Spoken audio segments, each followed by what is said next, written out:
nta muntu n'umwe yokwigira ngo arafise akazi kenshi ku buryo atosenga. Gusenga naho woba uri umukuru wo mu rwego rwo hejuru wa mbere mu gihugu, aba ari umukuru w'igihugu, niyovuga ngo yabuze umwanya wo gusenga. Naho woba uri umudandaza afise ibirukururana byinshi, niwovuga ngo wabuze umwanya wo gusenga. Nta muntu ntuze wigere ufatirwa, ndakwinginze, ku buryo uvuga ngo nabuze umwanya wo gusenga, biragahera. Mwumvirize Daniyeli 6:10. Daniyeli cyambere yari umukuru kweri yubashwe cyane mu gihugu cy'ikinyamahanga. Kandi Daniyeli yari umushikirangoma, yari umushikiranganje wa mbere, kandi havuye umwami niwe yakurikira.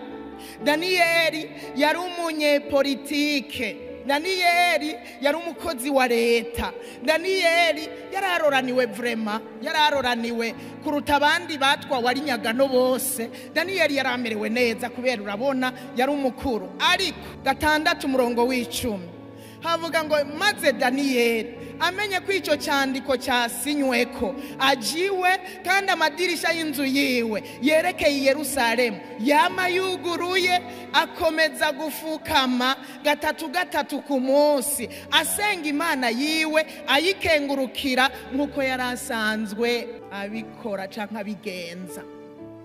Bisigura ngo imbere yuko Daniyeli yumva iki cyandiko ko cyasinyweko, Daniyeli yari asanzwe asenga apfukama 3 ku munsi. Kandi nababwiye yari uwa kabiri ku mwami, yari umunyepolitike, yari yubashwe, yari umukuru. Ninde ari ngaha yovuga ngo ni umukuru ku buryo abura umwanya wo gusenga? Tugira ivyitwazo gusa, biba ari ivyitwazo by'abadayimoni.